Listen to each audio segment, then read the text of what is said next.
بسم اللہ الرحمن الرحیم۔ شروع اللہ کے نام سے جو بڑا مہربان نہایت رحم والا ہے۔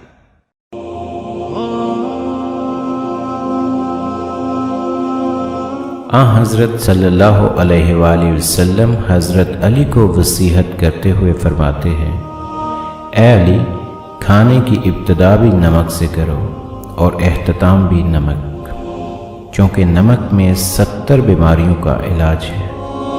ان میں سے کچھ یہ ہیں: پاگل پن، جذام، برس یعنی جلد پر سفید داغ بن جانا، بلکہ بعض کے تو بال اور پوری جلد بھی سفید ہو جاتی ہے، گلے میں درد، دانتوں میں درد اور پیٹ میں درد۔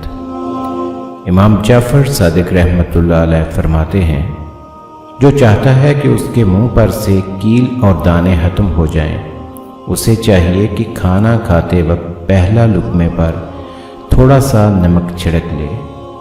حضرت علی رضی اللہ تعالیٰ عنہ نے اپنے ساتھیوں سے پوچھا، بتاؤ بہترین ہانڈی کیا ہے؟ تو ایک نے کہا گوشت، دوسرے نے کہا گھی، تیسرے نے کہا زیتون کا تیل، یہاں تک آپ نے خود فرمایا نہیں، بہترین غذا نمک ہے۔ راوی کہتا ہے، ایک دفعہ ہم حضرت علی رضی اللہ تعالیٰ عنہ کے ساتھ سیر کے لیے باہر نکلے، چنانچہ آپ کا خادم نمک لے جانا بھول گیا تو ہم سب بغیر کچھ کھائے واپس آ گئے، یعنی حضرت اس قدر پابند تھے کہ نمک سے ابتدا اور اختتام فرماتے تھے۔ چونکہ اس سفر میں نمک ہمراہ نہیں تھا، لہٰذا آپ نے واپس آ کر کھانا تناول فرمایا۔